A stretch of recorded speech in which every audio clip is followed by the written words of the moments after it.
اور اس کی مخلوق ہیں، اور ساتھ ہی آپ نے یہ بھی بتایا کہ ایک آدم اور ایک حوا کی اولاد ہے، اور آدم چونکہ مٹی سے بنے تھے اس لیے بھی وہ سب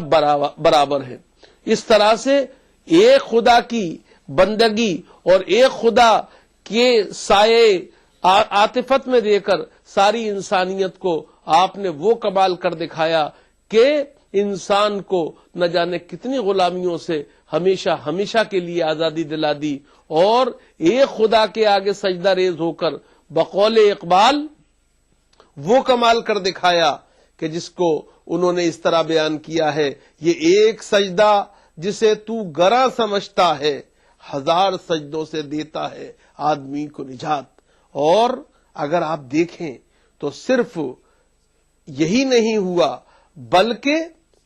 حریت کا، مساوات کا اور اخوت کا ایک نیا منشور سامنے آیا۔ خدا کی بندگی میں جانے کے بعد انسان آزاد ہو گیا دنیا کی تمام غلامیوں سے۔ انتہا یہ کہ نفس کی غلامی جو تھی اور خواہشات کی غلامی جو تھی اس سے بھی انسان کو آزادی مل گئی، اور ساتھ ہی ساتھ مساوات، ایک انسانی مساوات، نسلی مساوات سب کی کو مل گئی۔ اس طرح سے کہہ دیا گیا کہ سب ایک آدم کی اولاد ہے، اور آدم مٹی سے بنے تھے، اس لیے سب یکساں ہیں، سب برابر ہیں، سب ایک جیسے ہیں۔ پھر ایک رشتہ اخوت میں پرو دیا گیا،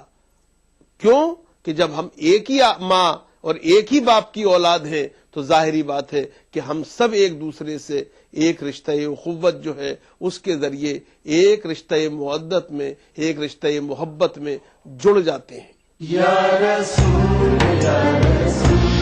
یا رسول یا رسول صلی اللہ علیہ وسلم یا رسول یا رسول یا رسول یا رسول صلی اللہ علیہ وسلم۔ ساری کائنات مسرور ہے،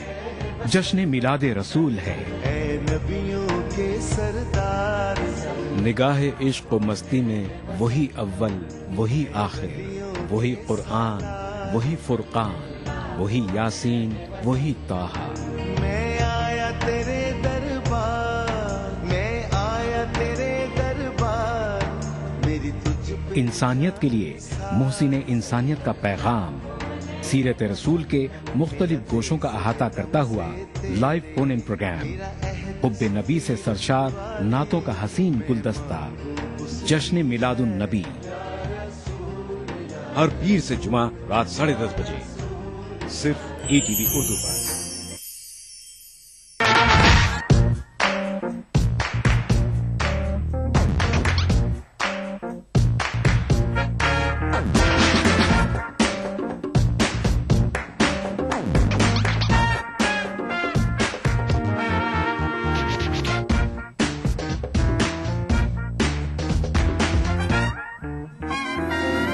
چٹپٹے اور لذیذ پکوانوں کا ذائقہ، عکس رسوئی، پیر کا جمعہ دوپہر 1:30 بجے صرف ETV اردو پر۔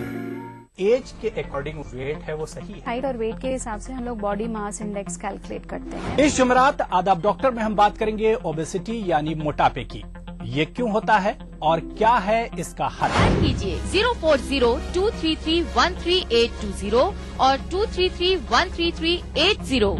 آداب ڈاکٹر اس جمعرات شام 5 بجے صرف ETV اردو پر۔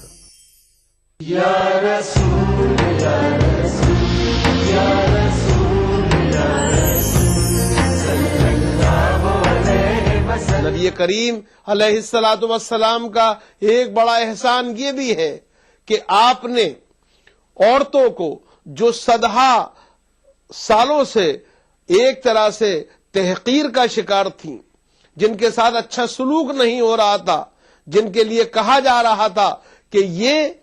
آدم کو بہکانے والی ہیں اور ان کے بہکانے کی وجہ سے آدم کو جنت سے نکلنا پڑا تھا، جناب رسالت مآب صلی اللہ علیہ وسلم نے عورتوں کے بارے میں اس غلط تصور کو بھی آپ نے نہ صرف خود غلط قرار دیا اور یہ کہا کہ کوئی بھی جو ہے وہ اپنے عمل کے لیے ذمہ دار ہوتا ہے، دوسرے کے لیے نہیں، اور اس کے اندر عورتوں کے بارے میں جو تصور پایا جاتا ہے اس کو آپ نے غلط ثابت کیا، اور بلکہ آپ نے وہ شریعت دی جس کے اندر کے عورتوں کو پہلی دفعہ وہ تمام انسانی حقوق عطا کیے گئے جو کہ مردوں کو ملے تھے۔ آپ نے اس خطبے کے اندر بھی مردوں کو ایک بات کے لیے گواہ بنایا، اور امت کے وہ تمام لوگ جو کہ اس موقع پر موجود تھے، جناب رسالت مآب صلی اللہ علیہ وسلم نے ان سے فرمایا، اے لوگو، عورتیں تمہارے پاس خدا کی امانت ہے، تم ان کے ساتھ بھلائی کا اور خیر کا سلوک کرو۔ اور آپ جانتے ہیں انسانی امانت میں خیانت جو ہے وہ اللہ کے یہاں کتنی مکروہ چیز ہے، کتنا بڑا گناہ ہے جس کی کا ہم آپ تصور نہیں کر سکتے۔ تو جب انسانی امانت میں خیانت اتنا بڑا جرم ہے، اتنا بڑا گناہ ہے، اتنی بڑی معصیت ہے، تو خدا کی امانت میں خیانت جو ہے اس کا تصور بھی نہیں کیا جا سکتا ہے۔ عورتوں کو اللہ کے آخری رسول نے اللہ کی امانت قرار دے کر مردوں کے پاس ان کے لیے جو تحفظ کا ایک حصار پیدا کر دیا، اور ان کے لیے جو ایک طرح سے ایک ذہن سازی کر دی، یہ غیر معمولی چیز ہے جس کو کہ فراموش نہیں کیا جا سکتا ہے، جس کو بھلایا نہیں جا سکتا ہے۔ ہمیں یہ نہیں بھولنا چاہیے۔ یہ عورتیں تھیں جن کو کہ اللہ کے رسول صلی اللہ علیہ وسلم نے اپنی حیات طیبہ کے اندر جتنے بھی خود اختیارات ہو سکتے ہیں، ایمپاورمنٹ کے نمونے ہو سکتے ہیں، ان کا حامل بنا دیا تھا۔ ام المومنین سیدہ خدیجہ رضی اللہ تعالی عنہا ہمارے یہاں ایمپاورمنٹ کا، اکنامک ایمپاورمنٹ کا سب سے بڑا سمبل ہے، سب سے بڑی علامت ہے۔ وہ مکے کے اندر تجارت کرتی تھیں، اور تجارت بھی معمولی نہیں کرتی تھیں۔ یمن سے لے کر شام تک ان کے تجارتی قافلے جو تھے وہ جایا کرتے تھے، مال لے کر اور لایا کرتے تھے ان دونوں علاقوں سے وہاں کا مال، اور یہاں پر اس کو بیچا کرتے تھے۔